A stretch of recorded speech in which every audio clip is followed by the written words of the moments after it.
Hola internet, què tal, com va? Aquest és un vídeo força dirigit a aquelles persones que són independentistes o que estan en contra de la detenció i condemna dels presos polítics, però que a la vegada veuen les imatges de confrontació al carrer i foc i xoc dur, amb neguit i amb por, i no acaben d'entendre aquest canvi, no? en el moviment i que no els agrada. Bàsicament el que faré és agafar 5 o 6 coses que se solen dir d'aquest tipus de confrontacions i de protestes més dures i les intentaré respondre, d'acord? Comencem. Les protestes són violentes. La primera idea és la clau, que és que això són protestes violentes. Si diem que aquestes protestes al carrer són violentes, hem d'agafar el concepte de violència i estirar-lo com un xiclet. Per exemple, si cremar un contenidor és violent, com n'hem de dir de treure-li l'ull a una persona de 22 anys que passarà la resta de la seva vida amb només un ull?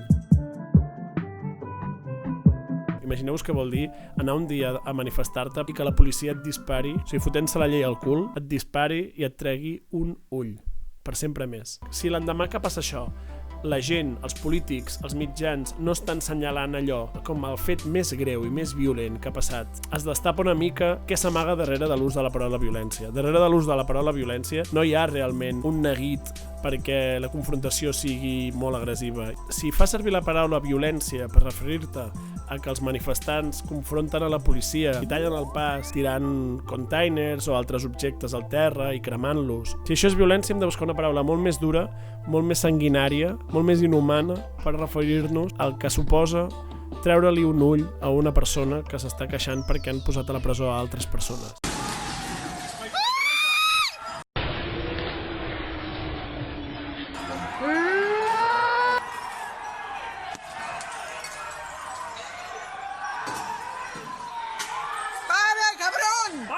Que, per exemple, en el nostre nom es faci fora gent de casa és violència, claríssima.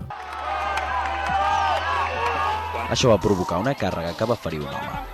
Els veïns mostraven el seu malestar pel gran desplegament de seguretat.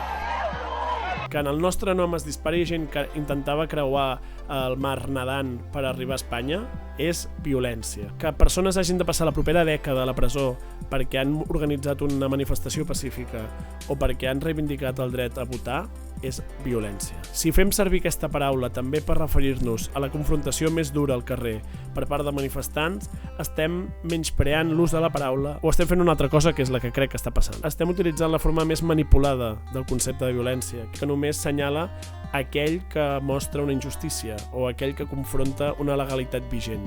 El que està passant d'ençà d'aquesta setmana amb el tsunami democràtic és dur, és combatiu, és incòmode en molts casos. Utilitzem la paraula violència per a aquelles coses que realment ho són i no comprem el relat fals que dura ja anys i panys de violència inexistent en l'independentisme català, igual que s'ha fet en altres casos, com per exemple en el moviment anarquista o tants d'altres. De fet, si parlem de violència a Catalunya, el que hem de fer és parar de parlar de les protestes d'aquests dies i començar a resoldre la quantitat increïble d'agressions impunes de l'extrema dreta campant feliç pel nostre país. I això sí que és violència impune i al carrer.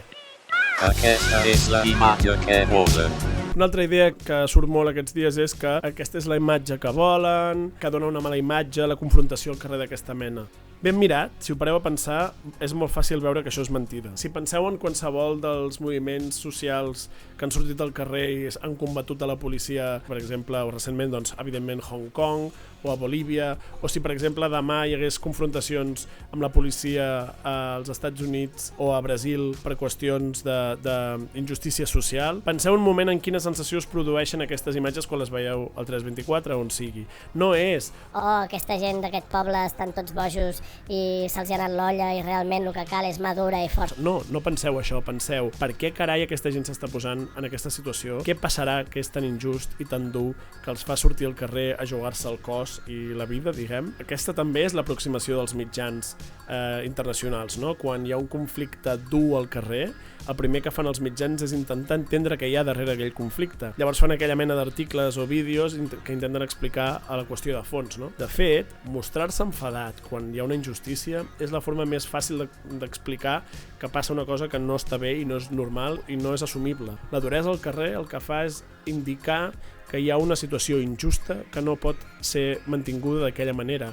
A Catalunya hi ha un sistema judicial i policial que s'ha utilitzat com a arma per limitar la nostra capacitat de decidir i d'expressar-nos i de viure lliures. Que aquest ús il·legítim de la força de l'Estat i responguem enfadats és normal. I no només és normal, sinó que és la forma més efectiva de fer entendre a la resta del món que aquí hi ha un problema urgent, que això no és una festa ni això és una cosa, diguéssim, de passar l'estona, sinó que aquí tenim un problema que volem resoldre. Tenim dret, com a catalans, d'estar enfadats. Això també és una cosa que crec que hem d'anar treballant, diguéssim, psicològicament com a país. Els catalans tenen dret a estar enfadats.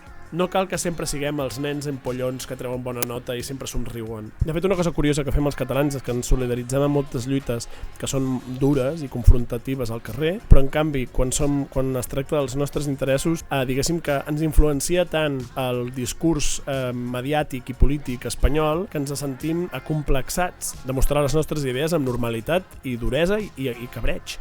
I és normal que estiguem cabrejats i no cal que ho dissimulem, no cal. Crec que el procés parteix de la base equivocada que més conflicte social al carrer vol dir menys acceptació social. I jo crec que és justament el contrari, és molt més eficient una resposta enfadada davant d'una situació injusta que no pas una resposta només, diguéssim, alegre. El món ens mira. Un dels problemes principals del món ens mira és que partíem de la base que si fèiem molt bé les coses i traiem molt bona nota i somreiem molt, el món veuria que la nostra causa és noble i justa i de cop pararia totes les coses que està fent per ajudar-nos. I això no funciona així. Nosaltres hem de recordar-li al món que existim, recordar-li al món que les nostres reivindicacions són urgents i que estan passant ara. I l'única manera de fer això és confrontant la injustícia. Si el món veu que malgrat la repressió, l'odi i la violència que rebem, la nostra reacció és negociadora, és oferir pactes, posar l'altra galta, el món no reaccionarà per nosaltres, el món no ens donarà allò que nosaltres no reclamem. El fet de reclamar d'una manera més urgent, més dura i més intensa aquelles coses que nosaltres volem, de fet pot fer que el món ens miri una mica més. Ens mirarà i es preguntarà què carai passa. Acceptem que nosaltres també podem oferir aquesta visió al món i reivindiquem els nostres drets de la forma que acceptem que altres societats reivindiquen els seus. La confrontació mai és útil. Una altra idea que se sent molt aquests dies és que l'agressivitat de les protestes no és útil. I en relació a això m'agradaria recordar aquell concepte que es diu la finestra d'Overton, que ja vaig comentar en un altre vídeo, que és aquest. The Overton window. It's a concept in political science that says there's this window of ideas the public is willing to accept. Everything inside the window is normal and expected. Everything outside the window is radical, ridiculous, or unthinkable. And the theory goes that if you want to move the window, if you want to change what people think of as acceptable, you shouldn't start here, you should start here, at the extreme. Because forcing people to consider an unthinkable idea, even if they reject it, makes all less radical ideas seem more acceptable by comparison. És a dir, una confrontació constant al carrer, valenta i directa, aconsegueix que l'opinió pública entengui de forma més raonable i propera els interessos d'aquest col·lectiu que protesta. Quan el col·lectiu que protesta, ampliant la base, el que fa és difuminar el seu discurs i fer-lo més gasós i invisible, l'únic que aconsegueix és que la societat no acabi d'entendre ni la urgència ni la necessitat de les coses que reivindica el moviment i acabi passant a interessar-se per altres coses. Per tant, el fet de que estiguem endurint, entre mil cometes, la reacció a la duresa real de l'Estat fa que l'opinió pública pugui entendre de forma més clara i concisa de què es tracta la injustícia de fons que fa que la gent surti al carrer. No? Això històricament ha passat constantment, no? És a dir, tots els moviments socials que han aconseguit millores de drets han tingut una etapa dura de reivindicar la injustícia. Un altre dels beneficis d'aquesta mena de confrontació més dura és que passes la pilota a la taulada del govern de torn, que t'ha de donar una resposta, o com a mínim ha de donar alguna resposta a la societat. No? Això genera un debat públic que d'entrada és incòmode i involuntari, però a la llarga cristal·litza en debats sobre el fons de la qüestió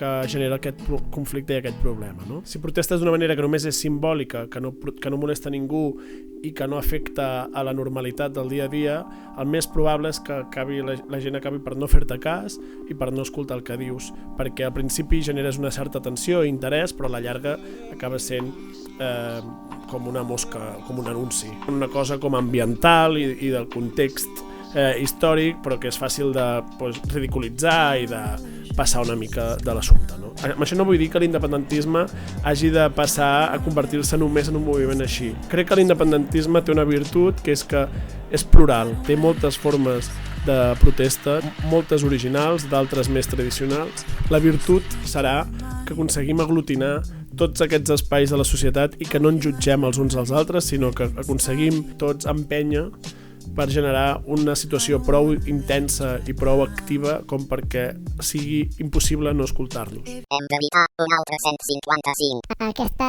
violència el que farà és que provocarà un altre 155 i que limitarà el poc autogovern que ja tenim. Això no és veritat. És a dir, el 155 l'aplicaran amb o sense les confrontacions al carrer, igual que a la gent la foten a la presó amb o sense violència o tumulto o rebel·lió o sedició. Els és igual el que fem. És indiferent si demà ens despullem tots i sortim fent una conga al carrer o ens quedem a casa. Ells sempre diran que som violents, que estem bojos i que el que hem de fer és desaparèixer. La conclusió del vídeo és que intentem no criminalitzar i no prejutjar formes de protesta a les que no estem acostumats, sinó que intentem entendre d'on venen i també la seva utilitat. I que entenguem que vivim influenciats per un discurs mediàtic i polític i que, com abans, la gent tingui clara que hi ha certs discursos i certes paraules que es fan servir per destruir un moviment, abans perdran efecte aquestes paraules i aquests discursos i abans podrem pensar nosaltres de forma més lliure, més crítica sobre el que fem, sobre com volem avançar i sobre quins són els nostres objectius. Hi ha una altra idea de fons, que és que som gent de pau i per tant hem d'actuar com a tal. La meva resposta és que efectivament som gent de pau i per tant reivindiquem que hi hagi pau en aquest país i no un simulacre. Volem que no ens detinguin a les 6 del matí esbombant la porta de casa, que no ens condemnin a dècades a la presó, que no ens treguin ulls per protestar, que ens deixin votar lliure i modernament el nostre futur. Això vol dir que som gent de pau i reivindicar que passin aquestes coses de forma enfadada i dura ens fa ser més pacífics i no menys. La pau no és un simulacre de que tot va bé, sinó lluitar perquè tot vagi realment bé.